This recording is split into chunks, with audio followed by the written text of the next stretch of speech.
All right, so ready to jump into today's news from the Faroe Islands. We've got quite a bit to unpack, actually. Everything from political happenings to economic indicators and even some sports. Sounds like we've got our work cut out for us. Where do you want to start? Well, let's kick things off with the political scene, shall we? The coalition government seems to be having a bit of internal friction.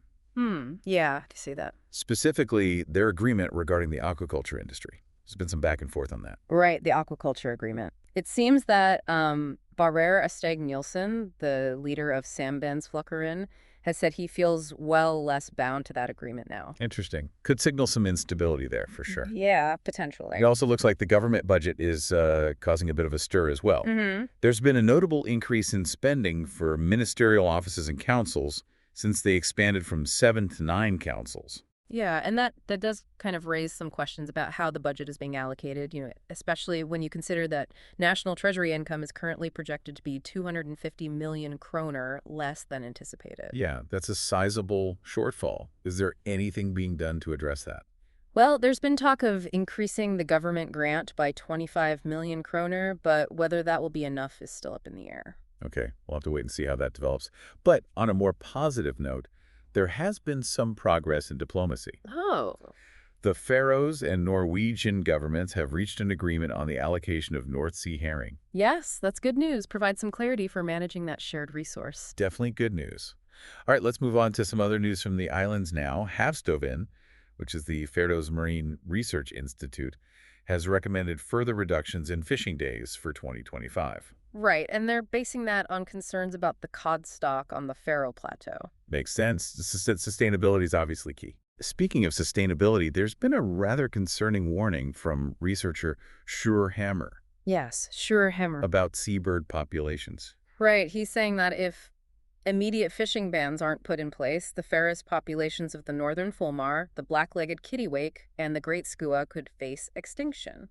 Wow, that's a sobering thought. Yeah. Really highlights the need for careful balance between economic activity and protecting the environment. It really does. Okay, let's look at the economy for a moment. The average monthly salary in the Faroe Islands rose to 35,864 kroner in November. Yeah, that's a 4.5% increase compared to last year. But there's still a significant gender pay gap, with women earning on average about a third less than men. Yeah, that's a disparity that definitely needs attention. It also seems like students are facing some financial difficulties. Right. The government postponed and reduced student loan adjustments, so a lot of students are feeling the pinch, especially since the most recent adjustment only gave them an extra 179 kroner per month. Yeah, that's not much considering the cost of living these days. On a brighter note, though, the Red Cross Faroe Islands allocated 1 million kroner from their recent national fundraiser to aid relief efforts in South Sudan and the Philippines. That's great to hear. It really shows the generosity of the Faroes people. Absolutely. Now, this might impact your holiday shopping. Chocolate prices are expected to increase. Oh, no. Why is that? Well, the International Cocoa Organization has reported an 80% increase in the price of cocoa since September. Oh, wow. I hadn't heard about that. So that'll likely be reflected in the price of chocolate. Makes sense.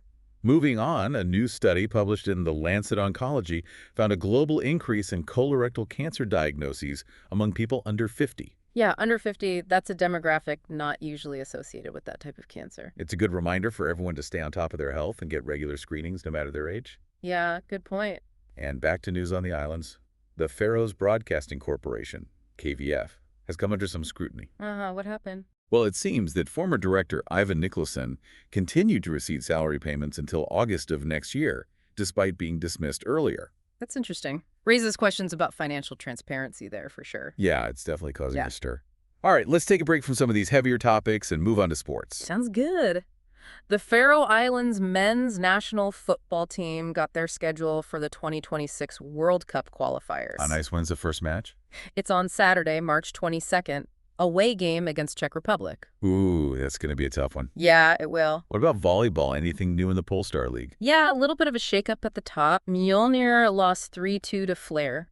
Oh, really? Yeah, even though they had match points in the third set. Out. That loss cost them their second-place spot, and now sees back in first after beating AF3 Lille. Wow, it sounds like the competition's heating up.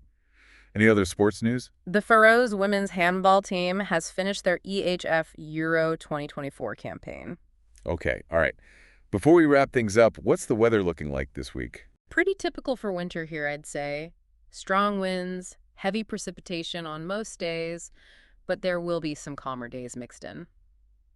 Okay, so a little bit of everything then. Going back to some of the things we talked about earlier, I'm kind of curious about that cod stock on the Faroe Plateau Yeah. and Havstefan's recommendation to reduce fishing days. Yeah, it's a tricky situation. It is, for sure. It seems like there are worries about overfishing, right? Yeah, that's definitely part of it. Havstefan's basically saying that if things keep going the way they are, the cod stock could decline too much to recover. Right, and that would have a big impact on the fishing industry. It would be huge. So many people here rely on fishing for their livelihoods. It's a tough balance. How do you protect the cod but also look out for people's jobs? Exactly. There are some who are calling for stricter quotas or even fishing bans. Hmm. While others think a more gradual approach is better, maybe focusing on technology or more responsible practices. Yeah, it sounds like everyone needs to work together to find a solution that works. Absolutely. It's not just about fish, it's about people and their future, and making sure the whole ecosystem stays healthy. It's a good reminder that even though the Faroe Islands seem remote, they're still dealing with these big global issues like sustainability. Right. We're all connected. Now let's touch on the student loan situation again. Sure. With the government postponing and reducing adjustments, it must be tough for students right now. Yeah, the cost of living is going up, and a lot of them depend on those loans to get by. Right. And it must be hard to focus on studying when you're stressed about money. For sure. This whole thing is raising questions about whether higher education is even affordable here anymore and what that means for the economy in the long run. What kind of consequences do you think it could have? Well, students might end up in more debt. They might not be able to finish their studies. Hmm. And then down the line, there might not be enough skilled workers, which could hurt the economy. That's a domino effect. Yeah, So exactly. what can be done about it? Some people are saying the government should rethink those loan adjustments and maybe offer more support, Right. like increasing the amount, or even looking at other things like grants or scholarships. Yeah, it sounds like a multifaceted problem that needs a well-thought-out solution. It really does. It's about investing in the future of these students and the Faroe Islands as a whole. Okay, let's talk about the Faroes Broadcasting Corporation, the KVF, and that controversy with the former director. Yeah, it's definitely raising some eyebrows. I mean, the fact that he's still getting paid, even though he was dismissed, is a bit odd, isn't it? It is, yeah. People are asking about transparency and accountability, and they want to know what really happened. It's important because the KVF has a big role in keeping people informed. Right, they're supposed to be a reliable source of information. And if people start to lose trust, that could damage their reputation, right? Absolutely. Could mean fewer viewers, less funding, maybe even trouble finding good staff. Yeah, it could also make it harder for them to do their job of holding people in power accountable. For sure. This whole thing really shows how important trust is. Yeah, and how transparency and ethical behavior are essential for maintaining that trust. Definitely. How the KVF handles this will have a big impact on how people view them. Now let's shift gears a bit and talk about something that affects everyone, no matter where they live. The increase in colorectal cancer diagnoses in people under 50. Yeah, that study was pretty eye-opening. It definitely changes how we think about this type of cancer. Right, for a long time it was considered an older person's disease. And now we're realizing that younger people need to be aware of the risks, too. Exactly. Screening guidelines might need to change, and we need to do a better job of educating younger people about early detection. What do you think is causing this trend? It's still being researched, but it seems like lifestyle choices could be a factor, like diet, exercise, smoking, Right. and then there are environmental factors and maybe even genetics involved. It's complicated, for sure. Yeah. We need more research to figure out how all these things interact so we can come up with better ways to prevent and treat it.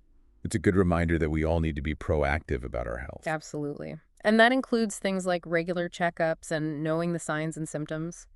Let's end this section on a positive note, though, by talking about the Red Cross Faroe Islands donation. Yeah, that was such a great story. It's amazing how they're stepping up to help people in need, even when they're facing your own challenges here. Exactly. It shows that they care about people beyond their own borders. And that they prioritize compassion, even when things are tough financially. Yeah, it's a reminder that even small acts of kindness can make a difference. Absolutely. Wow, we covered a lot today. We did everything from politics and the economy to, well, the weather. And even some acts of kindness across the globe. Yeah, for sure. You know, thinking back on everything we talked about, there's this one idea that keeps coming up. interconnectedness. Interesting.